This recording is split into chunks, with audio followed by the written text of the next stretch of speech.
Bismillahirrahmanirrahim. Assalamualaikum warahmatullahi wabarakatuh.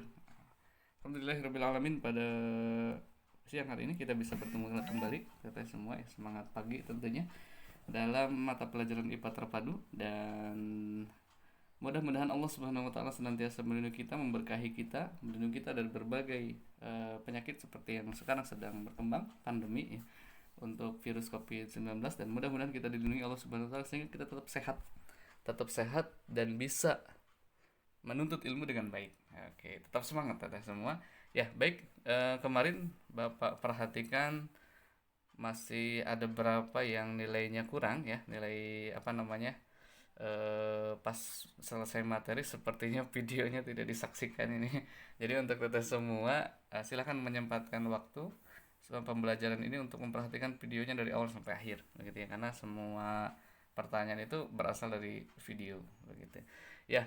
Dan untuk kelas 8D ya, untuk kelas 8D ini yang bergabung baru 21 orang, harusnya ada berapa, ada 30-an ya, harusnya ada 30-an. Jadi silakan teman-temannya yang belum bergabung segera diajak untuk bergabung teteh semua.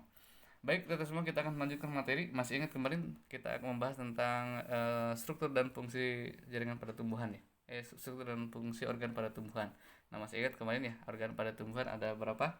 Ada dua, ada organ vegetatif dan organ generatif. Organ vegetatif ada apa saja? Ada mulai dari akar, batang, dan daun. Kemudian kita lanjutkan ke organ generatif, dari mulai bunga, buah, dan biji. Baik, kita akan lanjutkan. Kemarin juga sempat disinggung terkait dengan jaringan tumbuhan ya. Kemarin jaringan tumbuhan ada berapa? Ada dua, jaringan meristem dan ada jaringan dewasa. Nah, jaringan meristem sudah dibahas kemarin. Sekarang kita akan lanjutkan ke jaringan dewasa. Apa itu jaringan dewasa? Nah, ini ciri-ciri jaringan dewasa. Dia selnya bervariasi, gitu ya. Kemudian sitoplasmanya sedikit.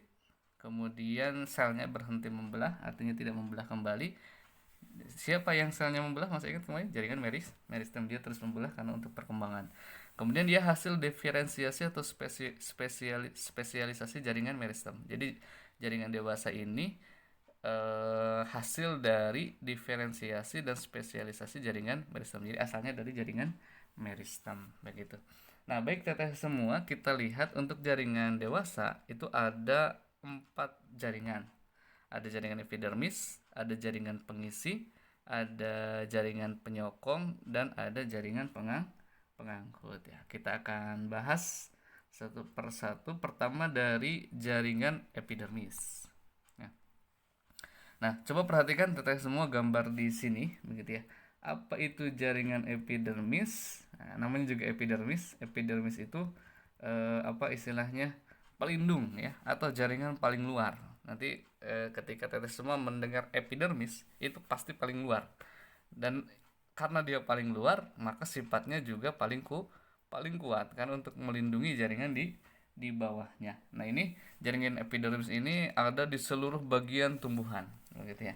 Kalau teteh semua pegang tumbuhan, dia atau tanaman, dia akan keras, begitu ya. Nah, ini kenapa bisa keras seperti itu? Karena dilindungi oleh jaringan epidermis. Kalau di tubuh manusia kita kulit ya, ini jaringan epidermisnya di kulit, sehingga kita bisa terlindungi. Nah, dia ya tadi ya, kan dia paling luar, maka dia untuk melindungi jaringan di dalamnya, begitu. Kemudian jaringan yang kedua ini disebut dengan jaringan pengisi atau parenkim. Nah, ini coba perhatikan. Nah, ini kalau di mikroskop eh, terlihat seperti ini, begitu. Oh ya, mohon maaf tadi di jaringan epidermis, gambar yang atas. Ini ada dua gambar ya, jaringan epidermis. Ada gambar yang atas, ada gambar yang bawah. Nah, gambar yang atas ini apa namanya? Bagian daun ya.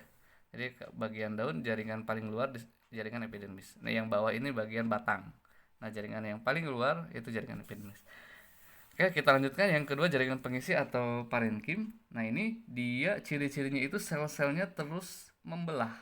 Terdapat ruang antar sel hampir terdapat di seluruh bagian tumbuhan. Nah, ini di selnya itu nggak rapat, begitu ya. Ada ruang antar sel.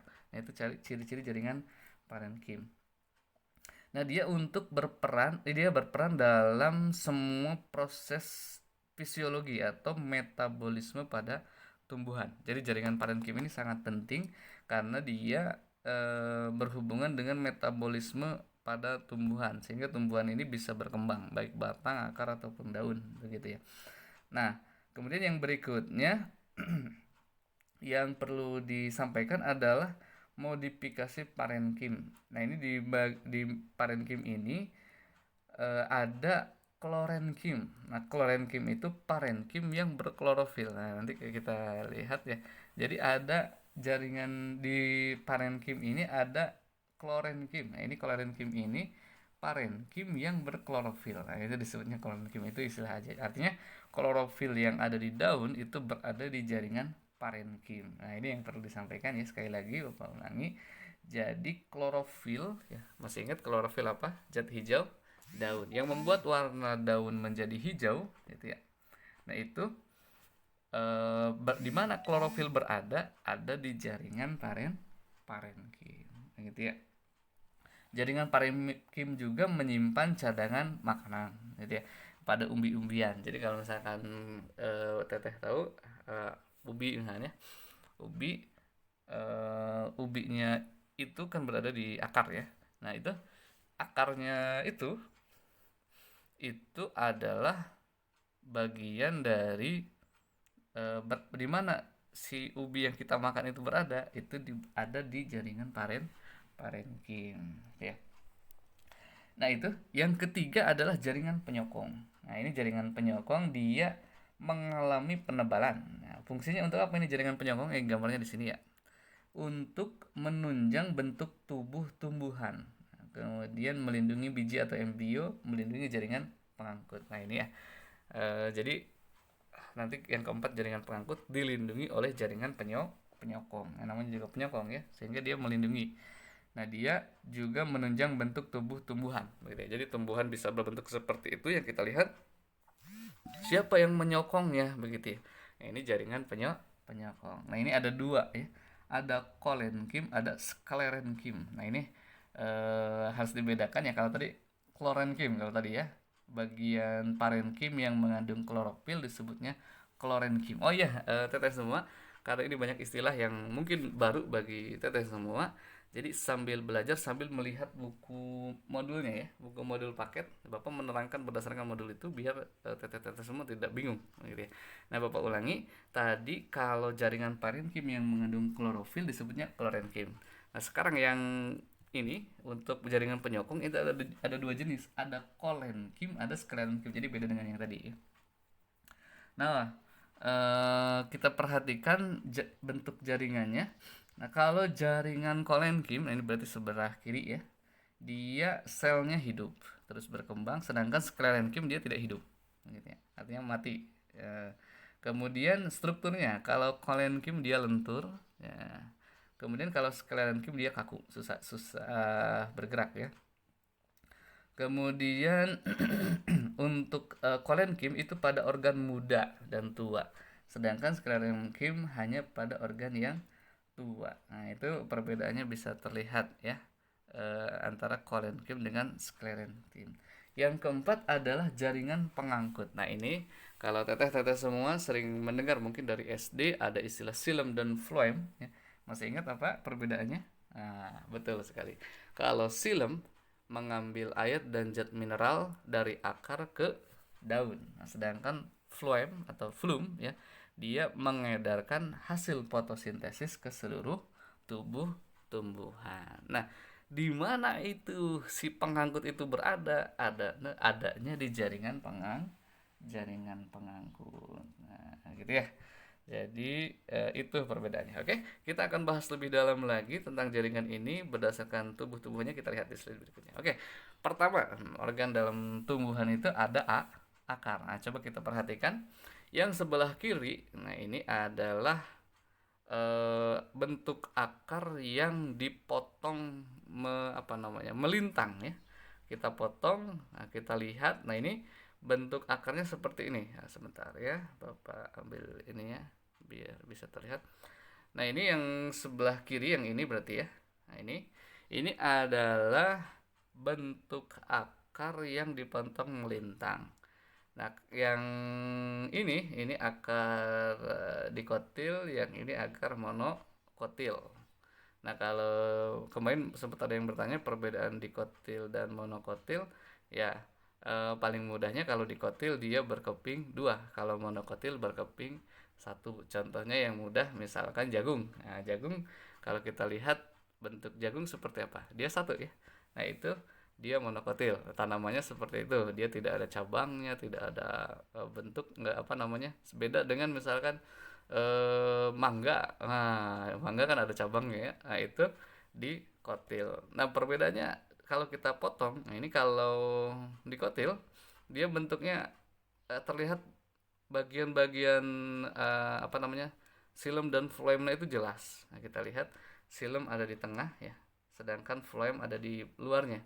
Jadi bisa dibedakan. Nah, kalau di tanaman monokotil kayak jagung, kita sulit mana silem mana phloemnya karena dia bercampur. Nah, itu. Nah, ini kalau kita potong atau kita lihat dari pinggir begitu ya, bentuk akar kurang lebih seperti ini. Yang paling luar ada jaringan epidermis. Kemudian ada rambut akar. Nah, ini rambut akar yang menjulur-julur, ini rambut akar. Kalau di gambar ini berarti yang ini ya. Ini rambut akar begitu. Kemudian ada apa namanya, korteks ya, yang tersusun dari jaringan parenkim yang dinding selnya tipis dan tersusun renggang. Nah, itu ya. Ada bagian korteks. Nah, ini agak tengah berarti ya, korteks. Kemudian ada endodermis. Nah, tersusun atas satu lapisan. Dia yang membatasi korteks dan silinder pusat. Nah, antara ini silinder pusat yang ini ya. Kemudian korteks yang luarnya. Nah, ini ada apa namanya? Ada pembatasnya. Pembatasnya disebut endodermis gitu ya. Oke, mohon maaf ini kepencet. Nah, ini oke. Kok pencet lagi. Ini menghapusnya seperti apa ya, kita lihat. Oh, ini hapusnya. Nah, itu ya. Nah, kemudian ada silinder pusat, kemudian ada tudung akar dan meristem apikal. Masih ingat meristem apikal? Nah, dia tempat untuk apa? Untuk apa namanya? Nah, ini. Mohon maaf. Kok enggak? Oh, enggak bisa ya. Mohon maaf. Salah. Nah, ini ya. Nah, ini meristem masih ingat kembali untuk perkembangan ya. Dia terus membelah sampai menuju ke bawah. Nah, itu di ujungnya meristem apikal. Oke, itu teteh semua. Kita akan lanjutkan ke batang. Nah, ini dia batang. Batang ini, nah ini kalau kita belah begitu ya, kita belah kita akan menemukan batang seperti ini.